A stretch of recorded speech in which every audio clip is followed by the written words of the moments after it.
ലോക്സഭാ തെരഞ്ഞെടുപ്പ് രംഗം വളരെയധികം ചൂട് പിടിച്ചുകൊണ്ടിരിക്കുകയാണ്. LDFിന്റെ തെരഞ്ഞെടുപ്പ് കൺവെൻഷനുകൾ വിവിധ മണ്ഡലങ്ങളിലായി പുരോഗമിച്ചുകൊണ്ടിരിക്കുകയാണ്. ഇന്നെന്തായാലും കണ്ണൂരിലായിരുന്നു മുഖ്യമന്ത്രി പങ്കെടുത്തുകൊണ്ടുള്ള LDFിന്റെ തെരഞ്ഞെടുപ്പ് കൺവെൻഷൻ ഉണ്ടായത്. സമഗ്ര വിവരങ്ങൾ M സന്തോഷ് നൽകും. സന്തോഷ്, BJPക്ക് നേതാക്കളെ ദാനം ചെയ്യുന്ന പാർട്ടിയായി കോൺഗ്രസ് മാറിയെന്നാണ് കണ്ണൂരിൽ LDFിന്റെ തിരഞ്ഞെടുപ്പ് കൺവെൻഷൻ ഉദ്ഘാടനം ചെയ്തുകൊണ്ട് മുഖ്യമന്ത്രി പിണറായി വിജയൻ പറഞ്ഞത്. ഇതിനോടകം തന്നെ കഴിഞ്ഞ 10 വർഷത്തിനിടെ രാജ്യത്ത് 500-ലധികം കോൺഗ്രസിന്റെ പ്രമുഖ നേതാക്കന്മാരാണ് BJPയിൽ ചേർന്നത്. ഇതിൽ തന്നെ 11 മുൻ മുഖ്യമന്ത്രിമാരും അതോടൊപ്പം തന്നെ മുൻ PCC അധ്യക്ഷന്മാർ ഉൾപ്പെടെയുള്ള പ്രമുഖരായിട്ടുള്ള നേതാക്കന്മാരുമുണ്ട്. കോൺഗ്രസിന്റെ നേതാക്കളെ സ്വീകരിക്കാനായി 2 കൈയും നീട്ടി കാത്തിരിക്കുകയാണ് BJP.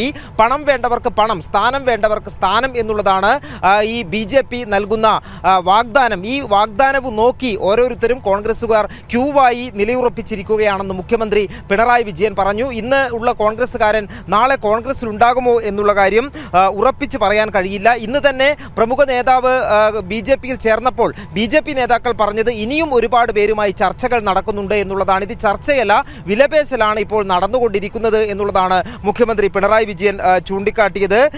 കോൺഗ്രസ് ജനാധിപത്യ വ്യവസ്ഥയ്ക്ക് നാണക്കേടുണ്ടാക്കുന്ന പാർട്ടിയായി മാറിയെന്നും മുഖ്യമന്ത്രി പിണറായി വിജയൻ പറഞ്ഞു. അതോടൊപ്പം തന്നെ KPCC പ്രസിഡന്റ് തന്നെ തോന്നിയാൽ BJPയിലേക്ക് പോകുമെന്ന് പറഞ്ഞയാളും അതോടൊപ്പം തന്നെ ശാഖയ്ക്ക് സംരക്ഷണം നൽകി എന്ന് പറഞ്ഞ ആളുമാണ്. അതുകൊണ്ട് തന്നെ ഈ കാര്യങ്ങളെല്ലാം ഓർമ്മിക്കേണ്ടതുണ്ട്.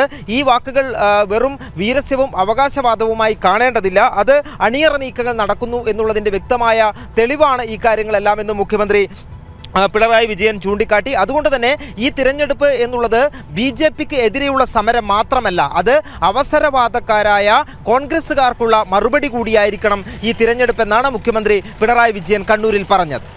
എല്ലാ രീതിയിലും സ്വീകരിക്കുകയാണ്. ആവശ്യത്തിന് പണം, സ്ഥാനം വേണ്ടവർക്ക് സ്ഥാനം, എല്ലാം റെഡിയായി നിൽക്കുകയാണ്. അതിൻ്റെ കൂടെ ഒഴുകാൻ നമ്മുടെ എല്ലിന് കഷ്ടപ്പെട്ട് കൊടുത്താൽ കൂടുന്ന ചില ജീവികളില്ലേ, ആ സീസ് പിന്നാലെ ഓടുന്ന ഒരു രീതി കോൺഗ്രസിൻ്റെ ഭാഗത്ത്. KPCC ജനറൽ സെക്രട്ടറി നേരത്തെ IT സെൽ തലവൻ, കേരളത്തിലെ ഏറ്റവും മുതിർന്ന കോൺഗ്രസ് നേതാക്കളുടെ ഓരോ മക്കൾ BJPക്ക് ദാനം നൽകാനായിട്ട് പോറ്റി വളർത്തുകയായിരുന്നോ? കഴിഞ്ഞ 5 വർഷം കേരളത്തിന്റെ ശബ്ദം പാർലമെന്റിൽ മുഴങ്ങി കേട്ടതേയില്ല എന്ന് മുഖ്യമന്ത്രി പിണറായി വിജയൻ ചൂണ്ടിക്കാട്ടി. 18 UDF MPമാർ കേരളത്തിന് വേണ്ടിയോ വർഗീയതയ്ക്ക് വേണ്ടിയോ പാർലമെന്റിൽ ശബ്ദമുയർത്തുന്ന സാഹചര്യം ഉണ്ടായില്ല.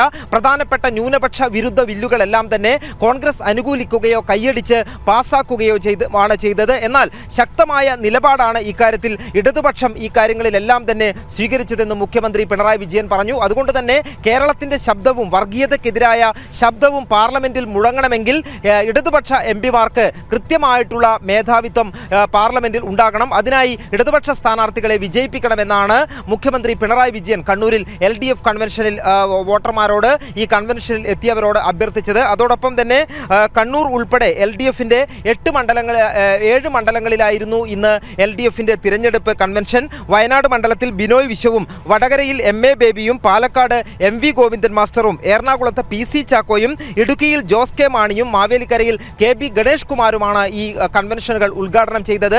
LDF സ്ഥാനാർത്ഥികളെ വിജയിപ്പിക്കുന്നതിൻ്റെ ഭാഗമായി തന്നെ തിരഞ്ഞെടുപ്പ് കമ്മിറ്റികൾ രൂപീകരിക്കുന്നതിനും അതോടൊപ്പം തന്നെ മറ്റ് പ്രചരണ പ്രവർത്തനങ്ങളെല്ലാം തന്നെ ആലോചിക്കുന്നതിനുമായാണ് തിരഞ്ഞെടുപ്പ് കൺവെൻഷനുകൾ ചേർന്നത്. തിരഞ്ഞെടുപ്പ് കൺവെൻഷനുകളിലെല്ലാം തന്നെ വലിയ ജനപങ്കാളിത്തം ഉണ്ടായി എന്നുള്ളതും ഏറെ പ്രധാനപ്പെട്ട കാര്യമാണ്. അതോടൊപ്പം തന്നെ ഈ തിരഞ്ഞെടുപ്പ് കൺവെൻഷനിലേക്ക് എത്തിയ സ്ഥാനാർത്ഥികൾക്കും വലിയ സ്വീകരണമാണ് ലഭിച്ചത്.